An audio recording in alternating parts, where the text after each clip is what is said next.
एक कमरा जिसमें बहुत सारे फोन लगे हुए हैं। उस कमरे में मौजूद है एक लड़की जिसे पता नहीं कि ये सब क्या है। उन सभी फोन्स में से एक काले रंग का भी था जिस पर एक नंबर लिखा था। वो लड़की उस नंबर पर फोन करती है। दूसरी तरफ से जवाब आता है कि बधाई हो, आपको रॉयल फ्लश दिया गया है। लड़की को कुछ समझ नहीं आता कि ये रॉयल फ्लश क्या है। तभी दूसरा फोन बजा। उठाने पर उसमें से भी रॉयल फ्लश दिया गया है ऐसा मैसेज सुनाई दिया। तभी एक और फोन बजा। उठाने पर वही मैसेज सुनाई दिया, मगर इस बार अचानक फोन से पानी निकलने लगा। देखते ही देखते सारे फोन से भी पानी निकलना शुरू हो गया। वो लड़की यहाँ से निकलने की हर कोशिश करती है, मगर कोई फायदा नहीं होता। रूम में पानी लगातार बढ़ते जा रहा था। तभी इसकी नजर छत पर पड़ती है। तब इसे पता चलता है कि इसे बचने के लिए फ्लश करना होगा, मगर वहाँ पर तो हैंडल ही नहीं था। तब वो उस पर्चे पर लिखे नंबर वाले फोन को खोल कर देखती है, जिसमें इसको हैंडल मिल जाता है और समय रहते हुए वो लड़की फ्लश करने में कामयाब हो जाती है। ऐसा होते ही इसे एक और आइडिया सुनाई दिया जो इसे जीतने की बधाई देता है। इसके बाद ही हमें पता चलता है कि ये सब तो एक गेम था जो रीस नाम की एक लड़की ऑनलाइन खेल रही थी। रीस एक प्रो प्लेयर है जो वर्चुअल रियलिटी गेम में बहुत माहिर है। अब आप सोच रहे होंगे कि ये फिल्म गेम के ऊपर है, लेकिन ऐसा नहीं है। इसकी कहानी कुछ अलग है। ये समय है फ्यूचर का। रीज यहाँ से निकलकर अपने घर आती है। इसने अपने घर में भी गेम का पूरा सेटअप कर रखा था। वो अपने किसी फ्रेंड से ऑनलाइन बात कर रही थी। तभी इसके मोबाइल पर इसके डैड का मैसेज आया जो इसे खाना खाने के लिए बुला रहे थे। इसके डैड का नाम क्रिस है और इसकी मॉम कुछ टाइम पहले किसी बीमारी के कारण चल बसी। खाना खाते समय रीज अपने डैड से कहती है कि असली खाने की बात ही अलग होती है। तभी अचानक पूरे शहर की लाइट चली जाती है। सब तरफ बिल्कुल अंधेरा हो गया। रीस का कंप्यूटर सिस्टम भी जल जाता है। इस शहर में अचानक से इस तरह से लाइट चले जाना ये कोई छोटी बात नहीं है। क्रिस घर में लालटेन जलाता है जिससे थोड़ी रोशनी होती है। रीस अपने आईपैड पर चेक करती है कि क्या हुआ, मगर सिग्नल ही नहीं आ रहे थे। रीस परेशान होने लगी। तब इसके डैड इसे समझाते हैं कि तुम्हें रियलिटी में ही रहना चाहिए, तुम हमेशा अलग दुनिया में रहती हो। रीस कहती है एक बार दादाजी ने कहा था कि ऐसा कुछ होने वाला है, लेकिन तब मैंने उनकी बातों पर ध्यान नहीं दिया। मुझे लगता है उन्हें इस बारे में जरूर पता होगा कि अचानक पूरे शहर में ब्लैकआउट क्यों हुआ। क्रिस कहता है तुम्हारे दादाजी पागल हैं, वो कुछ भी कहते रहते हैं, तुम्हें उन पर ध्यान नहीं देना चाहिए। लेकिन रीस ऐसा नहीं मानती। वो कुछ देर बाद स्टोर रूम में जाती है जहाँ एक पुराना रेडियो था। वो उसे सही करके गाड़ी की बैटरी लगाकर चालू करती है और वो चालू भी हो जाता है। रीज अपने दादाजी से रेडियो के जरिए संपर्क करती है। दूसरी तरफ इसके दादाजी भी रेडियो के पास ही थे। रीज उनसे बात करके यहाँ के हालात बताती है। इसके दादाजी का नाम फ्रैंक है। वो रीज को अपने डैड से बात करवाने को कहते हैं, मगर इसके डैड अभी सो रहे थे। रीज उनसे पूछती है आखिर हो क्या रहा है, क्या हमें डरने की जरूरत है। फ्रैंक कहता है जितना जल्दी हो सके तुम दोनों मेरे पास चले आओ। फ्रैंक रीस को अपने तक पहुंचने का नक्शा और एक शॉर्ट रेडियो देता है जो इस स्टोर रूम में पहले से ही रखा था। यानी कहीं न कहीं फ्रैंक को ये जो कुछ भी हो रहा है उसे पहले ही मालूम था, इसलिए उसने पहले ही पूरा इंतजाम कर रखा था। बैकग्राउंड में रेडियो पर सभी लोगों को जल्द से जल्द शहर खाली करने को कहा जा रहा था। आखिर यहाँ क्या हो रहा है और क्या होने वाला है, ये सब हमें आगे पता चलेगा। अगली सुबह जब क्रिस जागता है तब रीज उसे सब कुछ बताती है जो भी इसने अपने दादाजी से बात किया। दोबारा रेडियो पर कनेक्ट होने पर फ्रैंक क्रिस को बताता है कि वो जल्द यहाँ चला आए। उसने इन दोनों के लिए बहुत कुछ जमा करके रखा है। क्रिस पूछता है आखिर ये सब हो क्या रहा है। फ्रैंक बताता है कि ये ईएमपी है जो बहुत जल्द पूरे शहर में फैल जाएगा। इससे पहले देर हो जाए तुम अभी निकलो। ईएमपी यानी इलेक्ट्रोमैग्नेटिक पल्स, ये एक तरह का विस्फोट होता है जो अपने आप भी हो सकता है, यह जानबूझकर भी किया जा सकता है। इसमें होता ये है कि इसके संपर्क में जितने भी इलेक्ट्रॉनिक चीजें आती है वो सब अचानक से खराब होने लगती है, जैसे कैलकुलेटर, गाड़ी, टीवी, फ्रिज या किसी भी तरह की चीज। यहाँ तक एरोप्लेन और ट्रेन भी बंद हो जाएगी। जरा सोचिए अगर ऐसा हुआ तब उस शहर का क्या हालत होगा। इस कहानी में आगे बढ़ते हैं। फ्रैंक से ये बातें सुनकर क्रिस तुरंत कुछ जरूरी सामान लेकर यहाँ से निकलता है। इसकी गाड़ी अभी खराब नहीं हुई थी, लेकिन इसकी कोई गारंटी नहीं कि वो खराब नहीं होगी। बाहर कुछ लोग पुलिस वाले से बहस कर रहे थे कि वो जल्द ही कुछ करें। शहर में सभी गैस स्टेशन भी बंद हो गए थे। एक स्टोर खुला था जहाँ बहुत भीड़ थी। लोग अनगिनत सामान खरीद रहे थे क्योंकि किसी को नहीं पता कि पावर सप्लाई कब वापस आएगी। जैसे लॉकडाउन में लोगों ने घर में जरूरी सामान भर लिया था ताकि आगे चलकर कोई परेशानी ना हो, ठीक उसी तरह से यहाँ होने वाला है। रीस और इसके डैड यहाँ इतनी भीड़ देखकर कुछ नहीं खरीदते। आगे जाने पर वो देखते हैं कि और भी बहुत सारे लोग शहर छोड़कर जा रहे हैं। ब्रिज पर जाम लगा हुआ था। रीज यहाँ एक बूढ़े आदमी को देखती है जो इसे घूर रहा था। कई घंटों बाद ये इस जगह से निकल पाते हैं। इस तरफ फ्रैंक इनका इंतजार कर रहा था। उन्हें अभी तक आ जाना चाहिए था, लेकिन वो तो अभी रास्ते में ही थे। रीज बहुत थक चुकी थी, इसलिए वो सो गई। कुछ देर बाद जब वो जागती है तब उसे पता चलता है कि वो गलत रास्ते पर आ चुके हैं। नक्शे के हिसाब से उन्हें पीछे एक मोड़ से मुड़ना था। क्रिस जब नक्शे पर ध्यान देता है तभी उसके सामने एक बंद पड़ी गाड़ी आ जाती है, जिसे बचाने के चक्कर में इनका एक्सीडेंट हो गया। ये दोनों बेहोश हो जाते हैं। सपने में रीज अपनी मॉम को आखिरी समय में देखती है जब वो हॉस्पिटल में थी। वहाँ पर इसे वही बूढ़ा आदमी दिखाई दिया जिसे देखकर उसे होश आ गया। यहाँ पर सुबह हो गई थी। इन दोनों को थोड़ी बहुत चोटें आई थी, मगर ये ठीक थे। रीस फ्रैंक को शॉर्ट रेडियो से संपर्क करती है, मगर कोई जवाब नहीं आता क्योंकि उस रेडियो का रेंज 4 से 5 किलोमीटर ही था। अब इनकी गाड़ी भी खराब हो चुकी है, इसलिए ये पैदल ही आगे बढ़ते हैं। क्रिस को चलने में परेशानी हो रही थी। उसे गहरी चोट आई थी, मगर वो अपनी बेटी से नहीं बता रहा था क्योंकि क्रिस नहीं चाहता कि वो इसको लेकर परेशान हो। लेकिन कुछ दूर आगे चलने पर ही वो बेहोश हो जाता है। रीज मदद के लिए आसपास किसी को ढूंढती है और इसे एक आदमी मिल भी जाता है।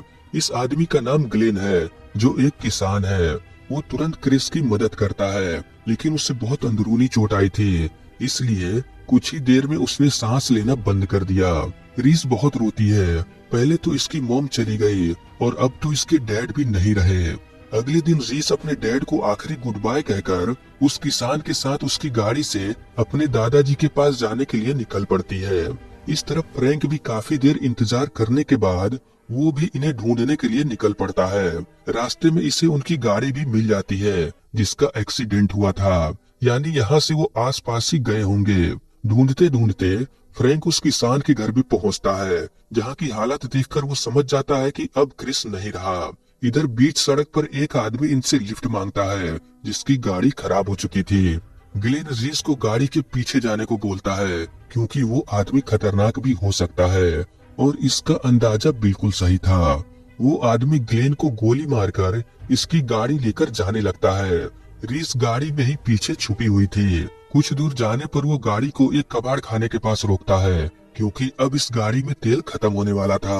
वो दूसरी गाड़ी से तेल निकाल ही रहा होता है, तभी एक आदिमानव जैसा दिखने वाला जंगली आदमी इसे गोली मार देता है। इस मौके का फायदा उठाकर रीज यहाँ से भागने लगती है, लेकिन वो जंगली आदमी इसे पकड़ लेता है। जब उसे होश आया तब इसके सामने एक सनकी बुढ़िया थी। वो रीज को डांटते हुए पूछती है कि वो और इसके डैड यहाँ क्यों आए, ये इनकी प्राइवेट प्रॉपर्टी है। रीज उन्हें बताती है कि वो इसके डैड नहीं थे। इस तरह करके रीज सब कुछ उस बुढ़िया को बता देती है। वो जंगली आदमी इस बुढ़िया का ही बेटा था। उसका नाम बिल है। बिल का भी एक बेटा है जिसका नाम सैम है। ये लोग जंगल में इसी तरह रहते हैं। इन्हें बाहरी दुनिया से कोई मतलब नहीं। वो बुढ़िया रीज को कहती है, तुम्हें कहीं जाने की जरूरत नहीं, आज से तुम यहीं रहोगी। उसकी बातें रीज को बहुत डरावनी लग रही थी, इसलिए रीज यहीं रुक जाती है। आधी रात को जब सभी लोग सो जाते हैं तब मौका देखकर रीज यहाँ से भागने लगती है, लेकिन बुढ़िया इसे देख लेती है और अपने बेटे को इसके पीछे भेजती है। कुछ ही देर में बिल इसे फिर से पकड़ लेता है। बिल अपने बेटे को बेवजह ही मारते रहता है क्योंकि वो इसे भी अपने जैसा बनाना चाहता था, लेकिन सैम ऐसा नहीं है। वो अपने डैड जैसा नहीं बनना चाहता। बिल रीस को पकड़कर तहखाने में बंद कर देता है। अगली सुबह जब रीस को होश आया तब वो किसी बोरे में बंद एक पेड़ से लटक रही थी। तभी यहाँ एक बड़ा भालू आया जो रीस पर हमला कर देता है, लेकिन तभी बिल उस भालू को गोली मार देता है। बिल ने उस भालू को मारने के लिए ही ऐसा जाल बिछाया था। कुछ देर बाद वो बुढ़िया रीस को चाय पिलाकर ऑफर देती है कि वो इनके परिवार में शामिल हो जाए। अगर इसने दोबारा भागने की कोशिश किया तो मारी जाएगी, या दूसरा रास्ता, वो उस तहखाने में सड़ सड़ के मरे। फैसला इसके हाथ में है। रीस कहती है, मैं तुम पागलों के साथ नहीं रह सकती, इससे अच्छा तो मैं तहखाने में मरना पसंद करूंगी। ये सुनकर बुढ़िया को बहुत गुस्सा आया। उसने तुरंत बिल से कहकर इसको वापस तहखाने में बंद करवा दिया। कुछ देर बाद सैम रीच को चोरी चुपके कुछ खाने को देता है। रीच उससे मदद मांगती है, मगर सैम भी कुछ नहीं कर सकता, उसके पास चाबी नहीं थी। फिर रीच उसको एक रस्सी लाने को बोलती है। फिर ये दोनों किसी तरह छत के रास्ते तहखाने से बाहर निकल आते हैं। रीच उसको भी अपने साथ भाग चलने को कहती है, क्योंकि इसके डैड इसको बहुत मारते थे। ये दोनों बहुत दूर तक भागते रहते हैं। कुछ दूर आगे जाने पर रीज अपने दादाजी से रेडियो पर संपर्क करती है, मगर कोई जवाब नहीं आता। मतलब अभी भी ये लोग रेंज में नहीं थे। थोड़ी देर बाद सुबह हो गई। बिल ने देखा कि इसका बेटा और रीज यहाँ से भाग चुके हैं। वो तुरंत उन्हें ढूंढने के लिए निकल पड़ता है। बिल उनके पैरों के निशान के जरिए जल्द ही उन तक पहुँच जाएगा। इधर ये दोनों थक हार कर आराम कर रहे थे, लेकिन ये इनकी बहुत बड़ी गलती थी। लगता है इन्होंने कछुए और खरगोश की कहानी नहीं सुनी, और हुआ भी ऐसा ही। बिल जल्दी यहाँ पहुँच जाता है। ये दोनों उससे बचकर भागने लगते हैं, कभी जंगल के रास्ते तो कभी पानी के अंदर अंदर, लेकिन बिल हर बार इन्हें ढूंढ लेता था। अब इस जगह मैं एक बात बताना चाहता हूँ। जब मैं ये मूवी देख रहा था तब मुझे ऐसा लगा कि कहीं ये भी किसी गेम का हिस्सा तो नहीं, क्योंकि जिस तरह से सब कुछ इतने आसानी से हो जा रहा है, मुझे तो अभी से ये लग रहा है कि रीज कोई दूसरा गेम खेल रही है, और ये सब लास्ट में बताया जाएगा। खैर, जो भी सच हो थोड़ी देर में पता चल जाएगा। ये दोनों बिल से भाग रहे थे, लेकिन वो हर बार इन तक पहुंच जा रहा था। वो सैम को पकड़कर उसे मारने लगता है। बिल की बंदूक रीज के सामने थी। वो चाहे तो बंदूक उठाकर बिल को मार सकती थी। तभी इसके सामने वो बूढ़ा आदमी फिर से आ गया। ये बूढ़ा आदमी हर बार जब रीज बहुत ज्यादा डरी होती है तब वो इसके सामने आ जाता है। रीज उस बूढ़े आदमी से कहती है कि अब मैं तुमसे नहीं डरती, और फिर वो बंदूक उठाकर बिल को गोली मारने वाली थी, लेकिन तभी इसके दादाजी यहाँ आकर बिल को गोली मार देते हैं। अब फ्रैंक यहाँ कैसे पहुँच गया? इसका जवाब ये हो सकता है कि जब बिल इन पर गोलियां चला रहा था तब फ्रैंक यहाँ से गुजरा, जिसे गोली चलने की आवाज सुनाई दिया, और सही टाइम पर ये यहाँ पहुँच गया। इसके बाद फ्रैंक इन दोनों को अपने घर ले आता है, जो शहर से बहुत दूर जंगलों के बीच था। इसके बाद हमें कुछ महीनों बाद का समय दिखाया जाता है। ये लोग जंगल में ही अच्छे से रहना सीख गए थे। सैम एक दिन रीज का आईपैड ऑन करता है, जिसमें अचानक से बहुत सारे मैसेज आने शुरू हो जाते हैं। इसका मतलब अब दुनिया पहले जैसी होने लगी है। ईएमपी का असर खत्म हुआ। तभी हम देखते हैं कि सैम हमारी तरफ देखता है, और फिर कुछ बिजली चमकी। इसके बाद वही म्यूजिक बजने लगा जब पहली बार रीज ने फोन वाले गेम को जीता था, और इसी के साथ ये फिल्म यहीं पर खत्म हो जाती है। अब मुझे एक बात समझ में नहीं आई कि सैम ने आईपैड ऑन कैसे किया, क्योंकि वो तो बचपन से ही जंगल में रहा है। मान लेते हैं उसने गलती से ऑन किया, लेकिन उसमें बैटरी पूरा डाउन हो चुका था, जो हमने मूवी के बीच में देखा था। ये सब देखते हुए हमें इस मूवी के दो एंडिंग मिलते हैं। पहला, जब लाइट गई थी तब पूरे शहर के लोग बहुत ज्यादा घबरा गए और शहर छोड़कर जाने लगे, क्योंकि बिना इलेक्ट्रॉनिक डिवाइस के न खाना मिलेगा न पानी। और ये कहानी थी रीज के सफर की, जो अपने डैड को लेकर फ्रैंक के पास जा रही थी, क्योंकि ये जगह सेफ नहीं था।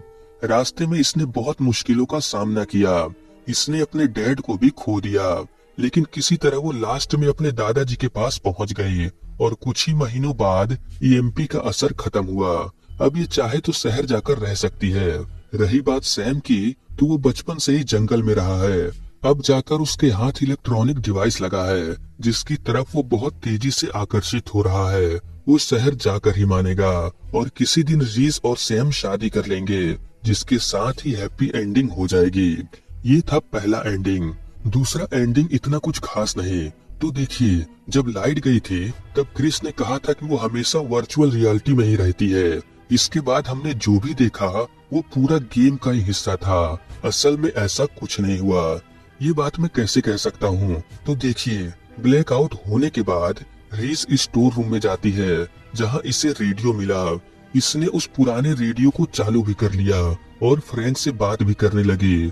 मतलब आप देख रहे हैं कितनी आसानी से सब कुछ हुआ जा रहा है। सबसे अजीब मुझे वो जंगल वाला सीन लगा जिसमें ये दोनों भाग रहे थे और बिल इन्हें पकड़ने की कोशिश कर रहा था, जो मुझे बिल्कुल एक गेम जैसा ही लगा। और लास्ट में सैम ने जिस तरह से हमें देखा और वही म्यूजिक बजना शुरू हुआ, तब मुझे पूरा यकीन हो गया कि हमने अब तक जो भी देखा वो गेम का ही हिस्सा था, जिस गेम को रीज और सैम मिलकर खेल रहे थे। ये था इस मूवी का दूसरा एंडिंग। एक बात और, अगर इस मूवी का गेम से कोई लेना देना ही नहीं था, तब शुरुआत में इतना सीरियस गेम क्यों दिखाया गया? इसका मतलब साफ था कि आगे हम जो भी देखने वाले हैं वो हो सकता है एक गेम ही हो।